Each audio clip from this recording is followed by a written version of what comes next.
Welcome to Lectionary Call-In for Tuesday, December 28th of 2021, where two laypersons, a pastor and an academician, gather for about 45 to 50 minutes each week to discuss the Gospel Lectionary for the coming Sunday. And this Sunday is January 2nd of 2022. Each Tuesday we call in from wherever we may be at 6:30 a.m. Eastern Time. And for our friend Charles Willard in Minnesota, that's 5:30 a.m. Our little team's working to be faithful to Lectionary Year C, and that puts us this Sunday in the Gospel of John. We hope this discussion will provide areas of focus and reflection, and here's how it works. We develop perspectives independently after the lead-off person shares some formative questions, and then in this virtual discussion, we share, encourage, and challenge each other. And here are the folks joining us in today's discussion. Bill Hall, St. Petersburg, Florida. Sarah Mickelson in Tampa. Charles Willard in Maple Grove, Minnesota. Don Upton in Charlotte, North Carolina. And our lead person for the week is Bill Hull. Hello, Bill. How are you today? I'm well, thank you, and welcome to my colleagues. Little time warp here. We're talking during the end of 2021, but we're talking about the beginning of 2022. The gospel passage for this week in Year C is the so-called prologue to the Gospel of John, John 1:1-18. I will read it for us from the New Revised Standard Version. Let us listen for the Word of God. In the beginning was the Word, and the Word was with God, and the Word was God. He was in the beginning with God. All things came into being through him, and without him not one thing came into being. What has come into being in him was life, and the life was the light of all people. The light shines in the darkness, and the darkness did not overcome it. There was a man sent from God whose name was John. He came as a witness to testify to the light, so that all might believe through him. He himself was not the light, but he came to testify to the light. The true light, which enlightens everyone, was coming into the world. He was in the world, and the world came into being through him, yet the world did not know him. He came to what was his own, and his own people did not accept him. But to all who received him, who believed in his name, he gave power to become children of God, who were born not of blood or of the will of the flesh or the will of man, but of God.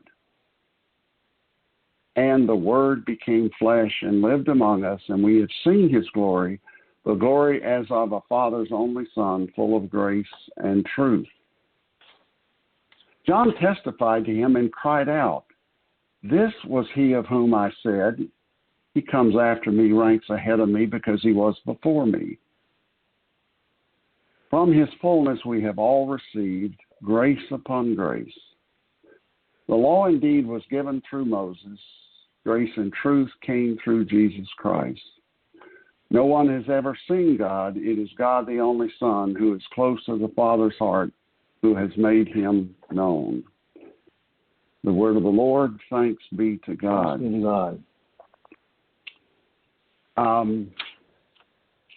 In many ways, it's a challenge to deal with this passage because it is so well known. When I was in college, knowing I was going to, or wanting, or feeling led to become a minister, I took 2 years of classical Greek. The very first passage we translated in college classical Greek was this passage, and we had to memorize it in Greek. NRK, ein hologos, kai hologos, in proston theon, kai hologos, ein theos. You should be impressed. In the beginning was the Word, and the Word was with God, and the Word was God. So I assume my colleagues and those participating with us are deeply familiar with this passage, yet I believe it speaks anew. For myself, in preparation, there were some things I noticed, one of which I will allude to.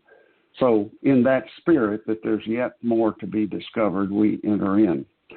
Last week, we began year C of the lectionary cycle, which primarily focuses on Luke's gospel selections. But this week's gospel lesson is from the Gospel of John. Portions of this passage appear in all three cycles of the lectionary and twice in the early part of this new liturgical year, year C. It appeared in the Christmas Day portion and now in the second Sunday of Christmas, which I take indicates the significance and importance that the lectionary planners placed on the prologue to the Gospel of John. My first question, and Sarah, I'm coming to you in a moment. Looking at this passage and the whole of the Gospel of John, how do the concepts of word, Greek logos, life, light, and darkness inform, shape, and guide our understanding, I would say, of the whole of the Gospel of John and of our understanding of the world's, today's world? Sarah?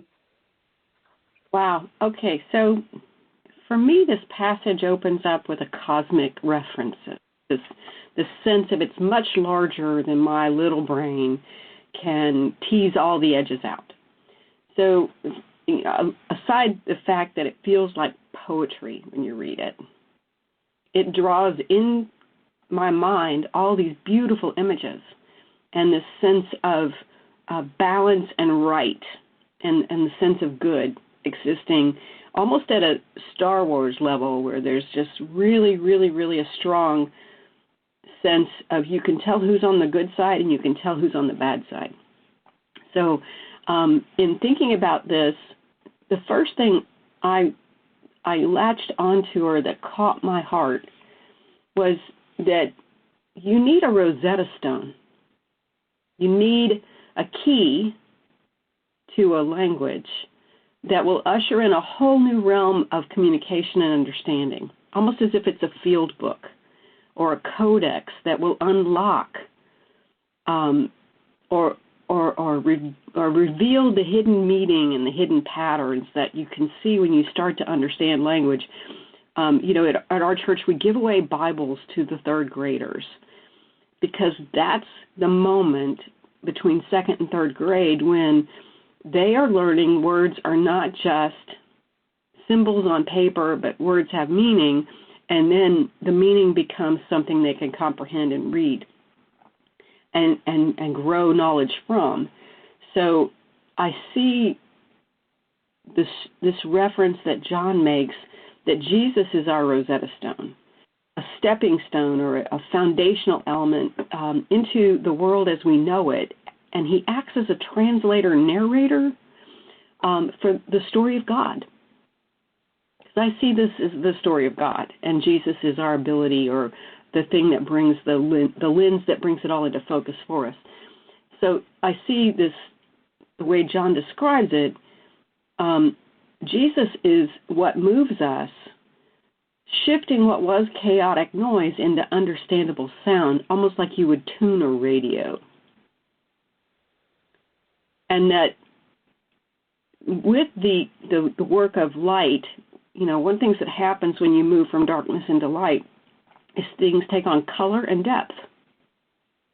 So I'm just reflecting on what happens in the natural world. One of the privileges that I have enjoyed all my life is somebody taught me to look up. And so I walk outside, and my first thing I do is I look up to see what stars are up there. And I watch the shifting of the planets as they move across the sky in the nighttime. So I understand the necessary properties of darkness, but then these wonderful elements of light punctuate the sky with the sun, the moon, and the stars. So then I thought about literary references, and this is where I'm going to introduce, some of my favorite books. Madeleine L'Engle's A Wrinkle in Time. It's a quintet, a series of 5 books. But I opened the book first, which was A Wrinkle in Time, and she introduces the idea of skipping across time or folding time. and traveling through space, but that it ultimately is a battle that takes place at the cellular level between light and dark. And for me, that was a valuable perspective that as much as it's cosmic, it's also granular, and that we each make choices. And the choices are, what are you going to follow? Where are you going to go? And how do you, what's your point, your touch point, your key, or your Rosetta Stone, your codex, or your the lens through which you see things, and the lens through which you start to see life, and things take shape and form as an understanding or a key. So for me, I see the language, word, life, light, darkness, informing so much of what has been powerful in my life. I don't know if I answered your question, but there's a lot of data there. That was helpful. Thank you, Sarah. I appreciate the reference to literature. Charles, your thoughts on how these concepts inform, etc., our understanding of the whole of the Gospel of John and of today's world? Just a brief comment, and that is that for me, my experience is the experience of listening and participating in the observations and comments and thoughts and reflections that my three colleagues present here. And it's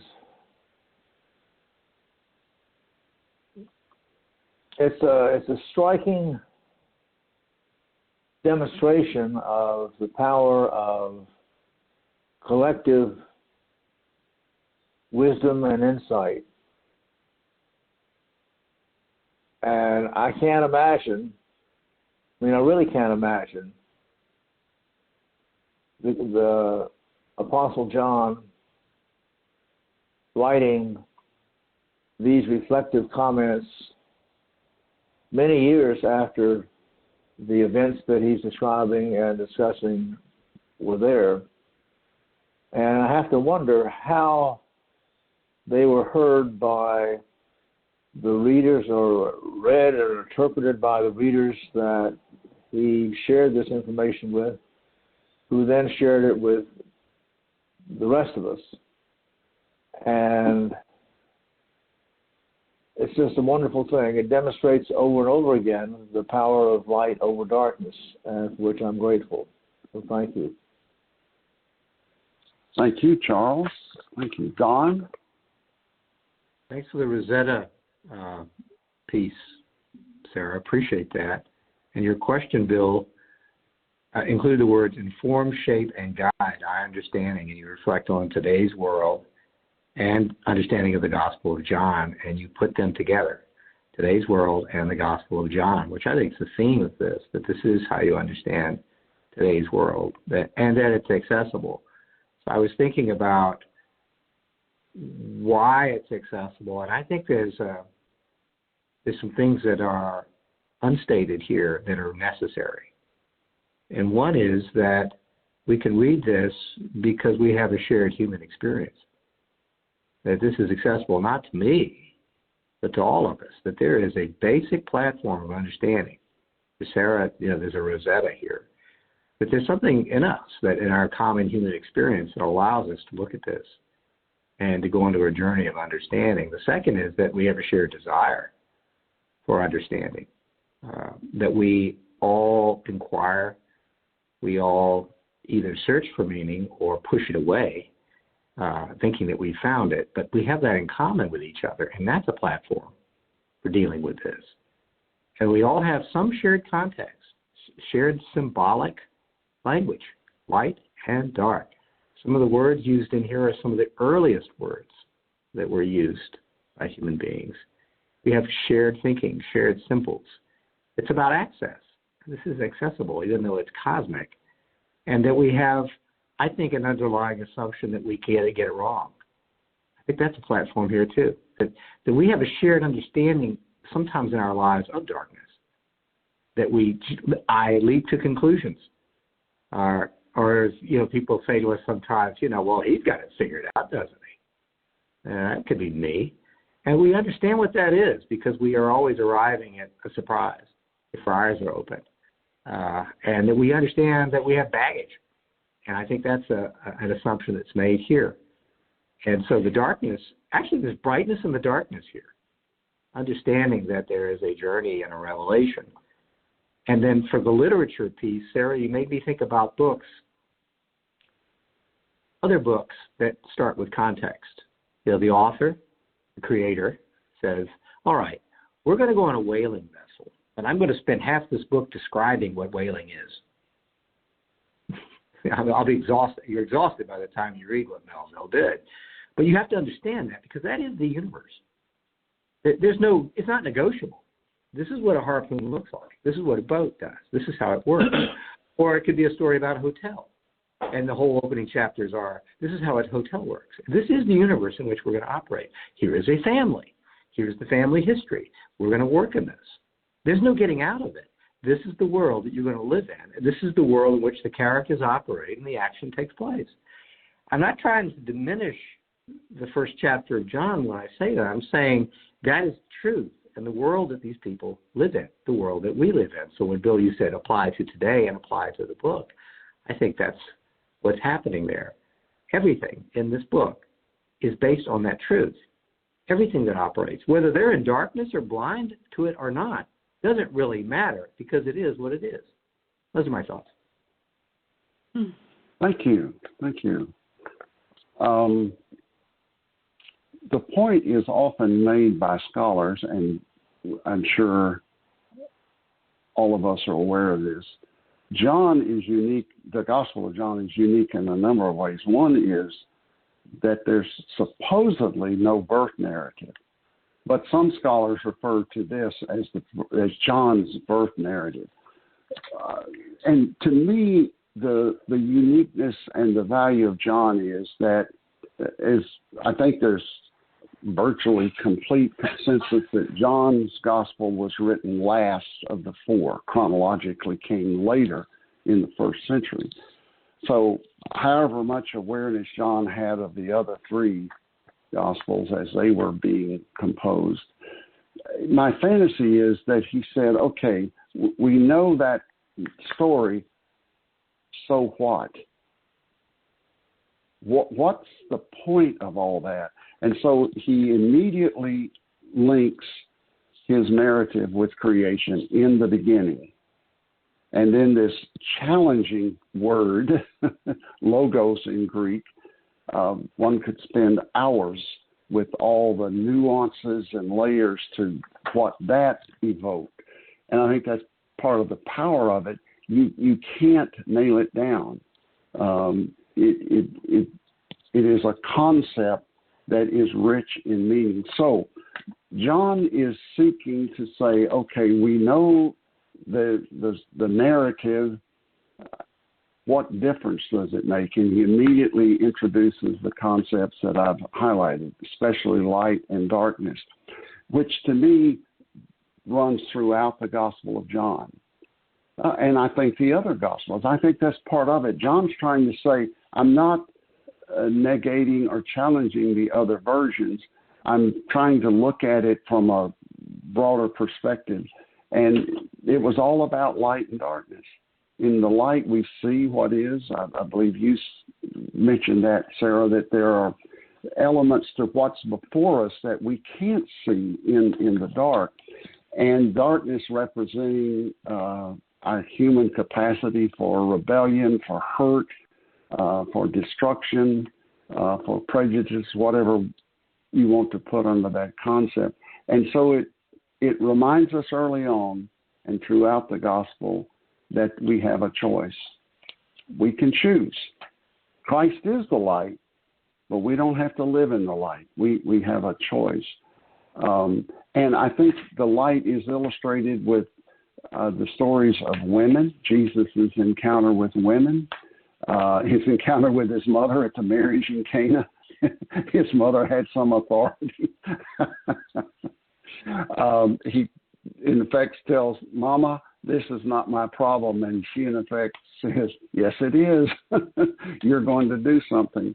And then the woman at the well, the healings, opening people's eyes, restoring their health and wholeness. Those are examples of the light and how powerful that is. And I find it a very exciting narrative that keeps reminding me and drawing me to a reminder of the choices. Even in a moment, in a comment, was I representing light or darkness in that? Much more we could say, but let's move to question number 2. And Don, I'm going to come to you first here in a moment. John the Baptist is mentioned twice in this introductory portion of the Gospel of John. The New Revised Standard Version places parentheses around the second reference in verse 15, perhaps indicating a belief that John the Baptist is incidental to the narrative. And I might say that various commentaries you look at will note that it could seem a little like, why is he showing up here? So far, I have been unable to find another translation that does so. And thank you to my colleague Charles for digging into the original text and noting for us that only the Revised Standard Version and one of the Greek editions puts parentheses, so the vast majority do not parenthesize this. Assuming the writer of this gospel believed that John the Baptist was important at this point in the story, what might we infer was John the Baptist's role in Jesus' life and ministry? Don? Good question for a class. We always try to help people who are facilitating or moderating a class. This one, it's great because you can make a list. And that's always a great way to kick off a conversation. So I commend Bill's question. Everybody's listening in that's about to run a class. And my list would include a witness to truth, a witness to facts, a fact witness, observing. I don't think we spend enough time on John the observer, John the pointer. So he's a witness. He is a pointer. And through the Gospels, he says, look, there he is. See, look. A lot of light in that. He's also, I think, a magnifier, like the first disciple, Mary. I think he's a magnifier of what's going on. And it goes to the power of words, Sarah. The shared symbolic language that we have, the power of language to reveal, which is what John really is about. And then a refiner, I think. Not a refiner like the Creator, not a refiner like what Jesus is doing with grace, but a refiner in terms of getting it clear, cutting away chaff. No, don't think about this. Look there. Don't look there. Don't think about this. Look there. No, that's not what he is. He is this. He is not me. He is this. Refine. And I think about the people in my life when it comes to me being in darkness, thinking I've got it all figured out, who've been careful to go, think again. Not this. Do you have another word to describe that? Try again. So I think John is a part of Advent in that way. I think this is all Advent in John. I think that's why it's placed here, that we're moving forward. We're arriving sometimes. And we have the truth because there's this prologue that says this is what it's supposed to be.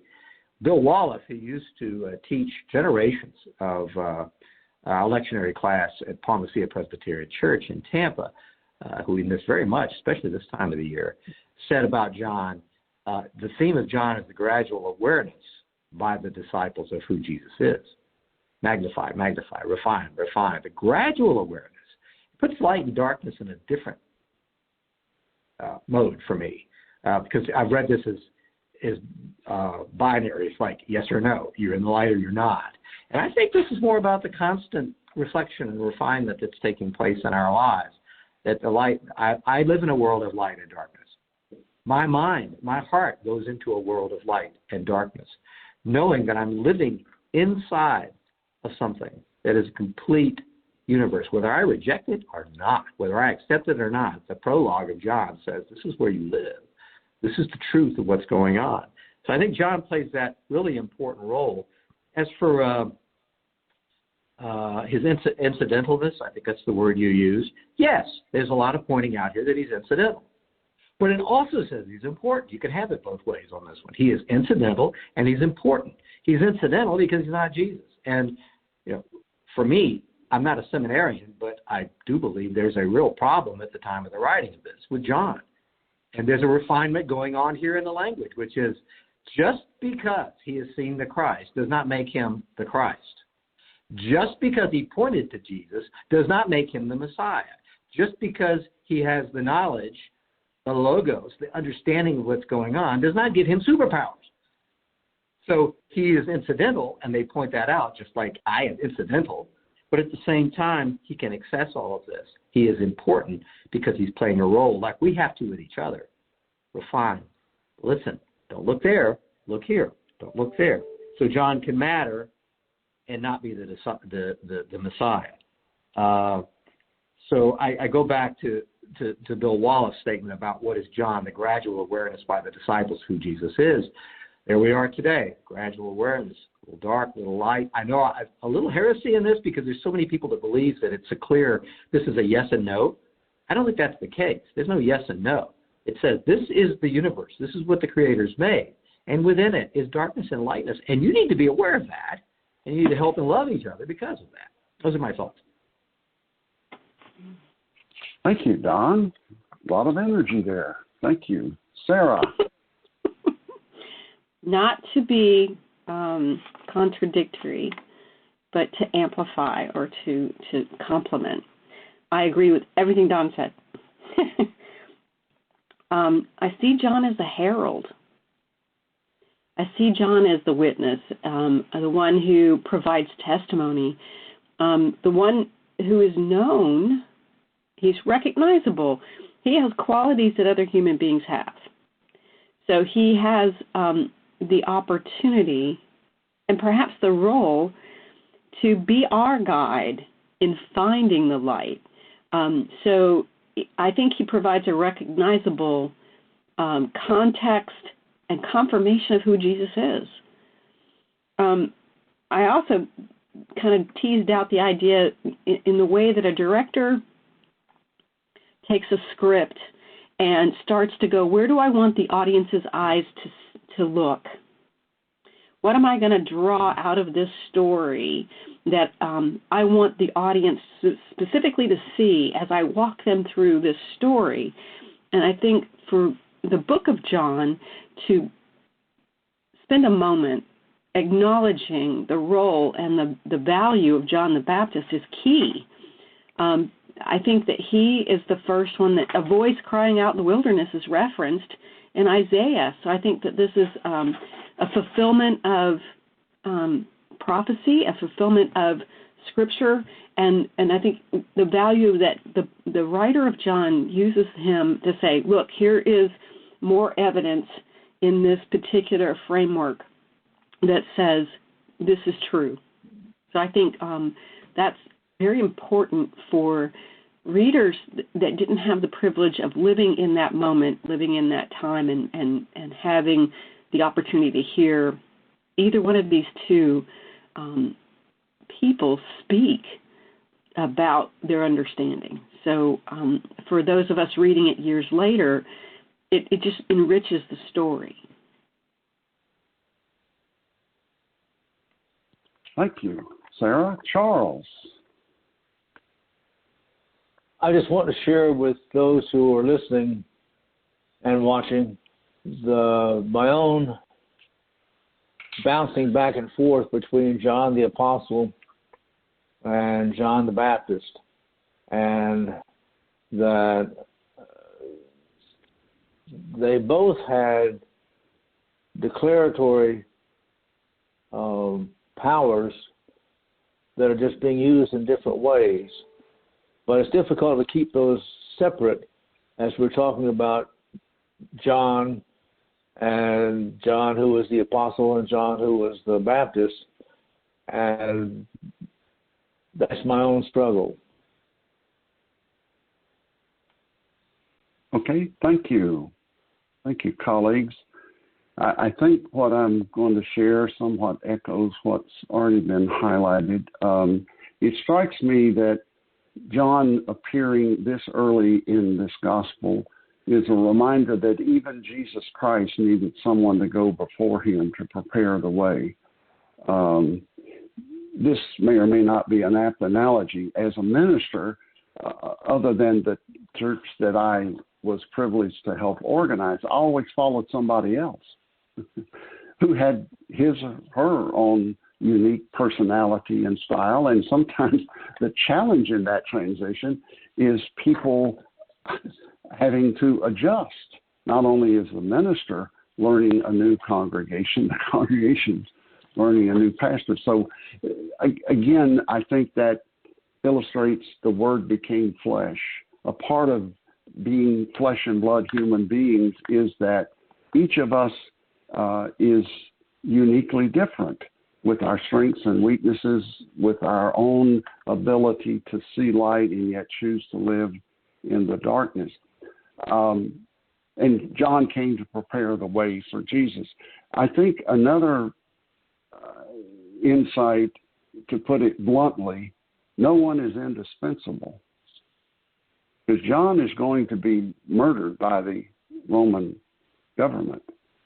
And Jesus also was put to death by the government. Now, Jesus remains with us. That I'm not denying that, but eventually Jesus left.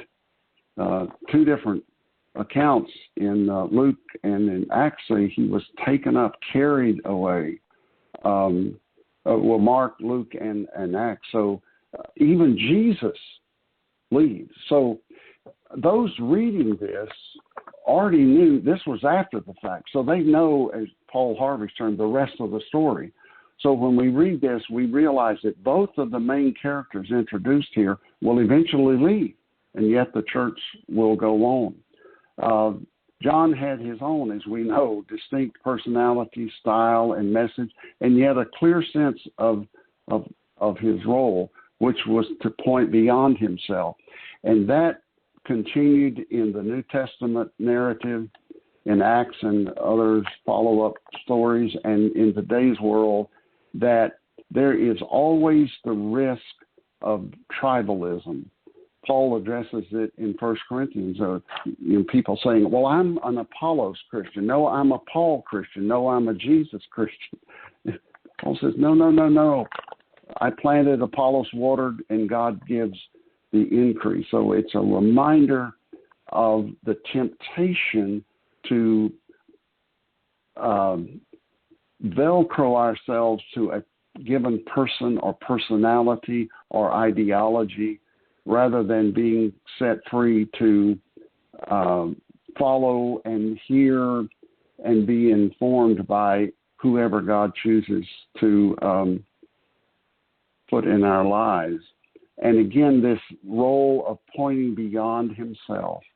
I think I've told this story before. Early in my ministry out of seminary, I was occasionally having breakfast with a colleague who had gotten out of another seminary a couple of years ahead of me, and I was seeking his wisdom. And one time I said, it sounded great in seminary to know that we were the shepherd of the flock, but I find it very difficult. I'm facing into some very challenging human predicaments, and I'm not sure I know how to be the shepherd. And he said to me, Bill, that's not at all biblical. You are not the shepherd. At best, you're a sheepdog. What's the role of a sheepdog? It's to hang around the back of the flock, make a nuisance of himself or herself in order that the flock will look at the shepherd, who is Jesus Christ. That may sound simplistic, but it was very freeing for me to know that I wasn't ultimately responsible, that my role was to point beyond myself. And one other thing about light and darkness that occurred to me, I think, Sarah, it's something you said. One of the sacrifices I make being on this podcast is I'm not out at sunrise on Tampa Bay. I like to walk on the seawall and be there before dawn and after dawn. And it's a powerful reminder that there is darkness. And I think whatever you want to call that period of time between the full darkness and light, I think that's where I live. That's what reminds me there is darkness and there is light in my heart and mind, and I think in everyone's. And it's great for the sun to rise and all you see is light, but I think we live in that a lot in the pre-dawn. Third question.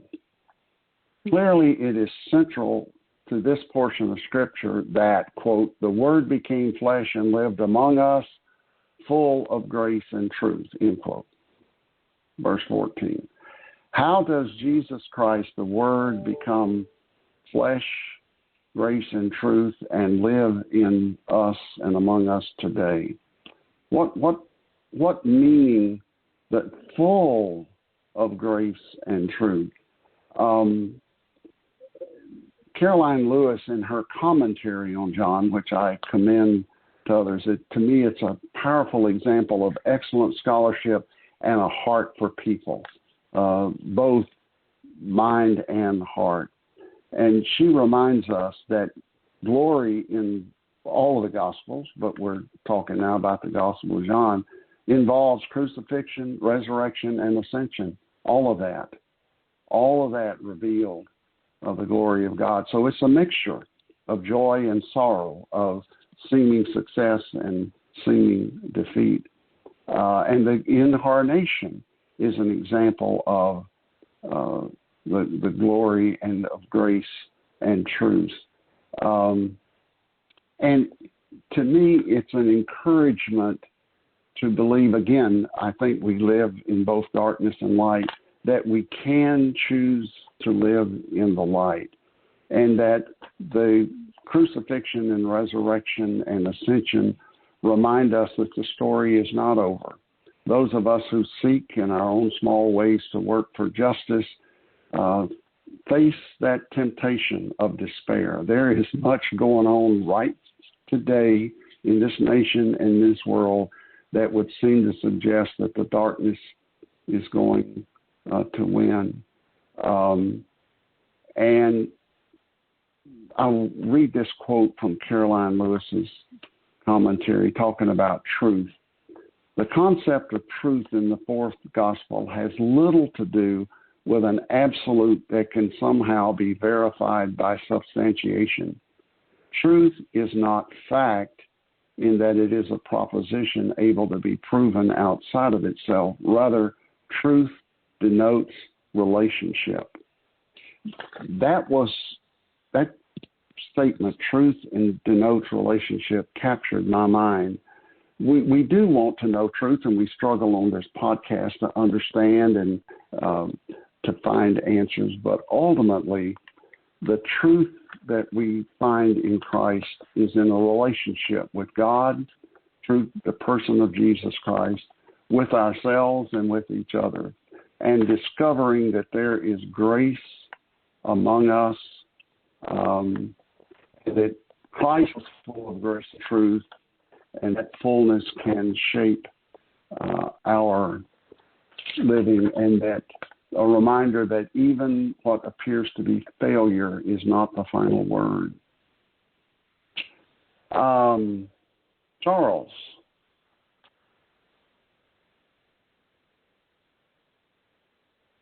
I'm thinking about the way that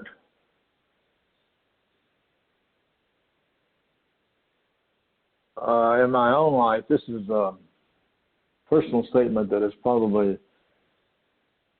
uncertainly appropriate for this conversation, but I simply want to express an observation that my own growth in terms of caregiving to my wife is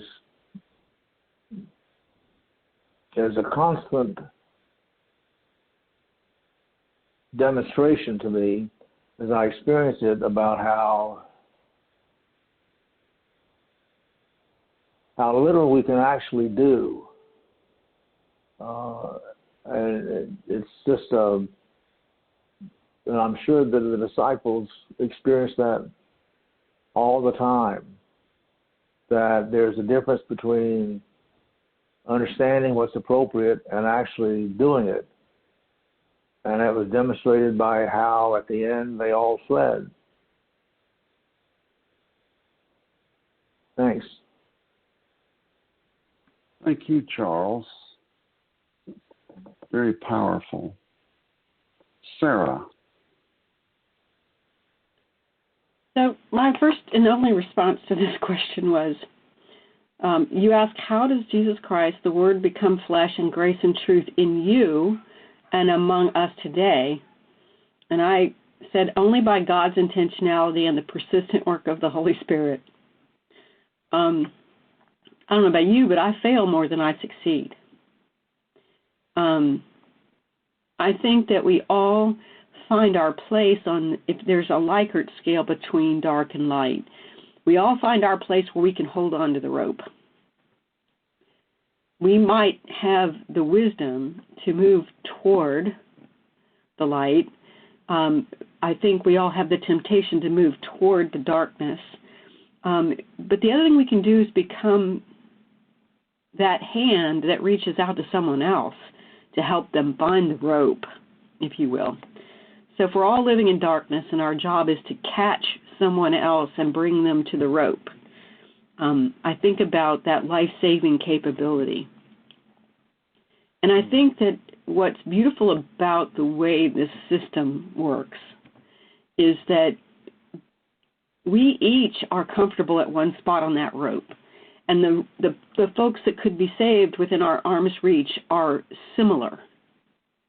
And they need someone that is not so toward the light that they can't relate, but not so saturated by the darkness that they can't relate either. So I think about the privilege of being someone who understands, and I'm talking great metaphysical words here, understands darkness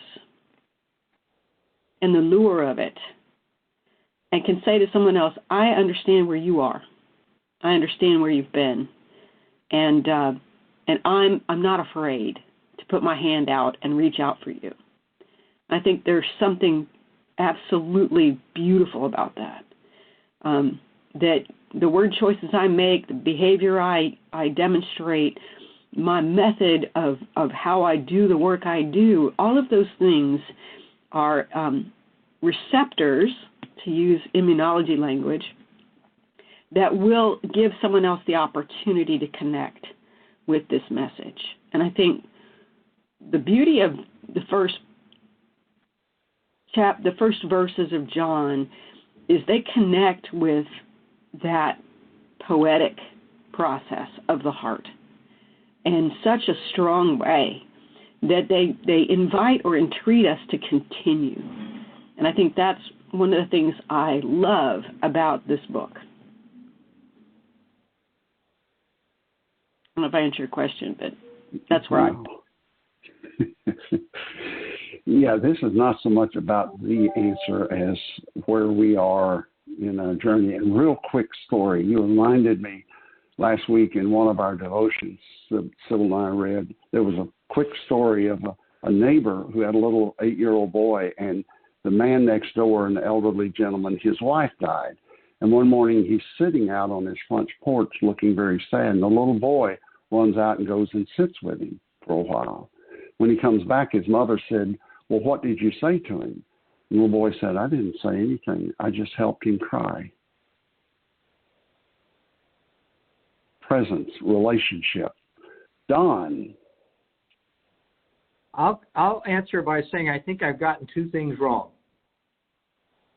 The first one is I like throwing around phrases like, Jesus turns the world on its head. Or the ministry of Jesus is revolutionary. It's hard to wrap our heads around it. It doesn't fit into the world. And just for discussion, I think I've got that wrong. Because if you believe in this, what I'm not even going to call prologue anymore, that this is the universe in which we operate, that's what I'm claiming is revolutionary is just basic truth. What we've learned, logos does not equal chaos. Logos is anti-chaos. And so I think I've got it wrong when I go, oh yeah, I turned the world on its head, revolutionary. No, it is how the universe is supposed to operate. And it is, all those things are tangible for us. And we've touched it all through our history, because where does peace come from? Love, care for each other, an ethic. And this says those are all eternal. Those are part of creation. The passage says, in my opinion, that there's a promise that the universe includes this ethic: sacrifice, repentance, forgiveness, hope, and love. So there's the first thing I think I got wrong. Because it's almost like I'm rejecting the first chapter of John if I go, oh, it's revolutionary, something new, it's something outside. No, I don't think so at all anymore. I think it's written on our hearts, just like symbols. There's things that we can share with each other. The other thing I think I got wrong was calling it a prologue. I think that's not what we should call it at all. And I think for someone that is not a Christian, and we have a lot of folks who are atheists, agnostics, other faiths that listen to this. So let's put our literary hat on. It operates in the world of flesh and grace and truth, and it says there's no other universe, no alternative universe, no optional alternative reading at all. Even somebody that's just into literature go, okay, I buy that. That's the world you want me to live in. And in that way, it's not a prologue at all. It is a statement of fact. It is a statement of a world in which we live and relate to each other in, which I think is what we're all discussing in this final question. It's the stated universe. It's a closed system. It's fact pattern that's real, whether we choose to see it or not. It is what it is. I don't think that's a prologue. I don't think that's right. I think it's just no. I mean, in literature, okay, a prologue comes first, but that's not what the purpose of this is. We all operate in the universe, and I can't take liberties with this universe because it is what it is. Even if the author says this is the universe, I've got liberty within it. I can reject it, but it doesn't change it. I can't overwrite the universe. I can act like I can, but it is what it is. There's a strong implication also that we can, within the universe, as a part of the universe, generate our own ideas. We can reject love. We can create our own gods. But it doesn't overwrite the fact, the fundamental truth of the ethic, the sacrifice, and the love that's present. So, in summary, I think I got two things wrong. I'm calling it a prologue, and I don't think it's a prologue. It's a statement of truth under which the entire story of Jesus and creation and mankind actually operate. And then the second one is that I've been talking about a revolutionary Jesus, and I think I've had that wrong because Jesus' life and his ministry is just a statement of fact of what the universe is supposed to be. So that's what I've got. And I think we're about out of time, and I think we've gone around the table with the last question, but Bill Hull, you're in the lead. Is there anything else you want to cover before we say goodbye? No, thank you. Thank you, colleagues. Thank you. And for folks listening in, Palma Cedar Presbyterian Church is at 3501 West San Jose Street. That's in Tampa, Florida. And for more information, you can go to palmacia.org. That's PALMACEIA.org. At that site, you'll see opportunities to take communion, discussions of the same passages, sometimes new opinions and disagreements, prayers, sermons, outstanding music, and many other things. So check that out. And you're always welcome. We'll see you next time.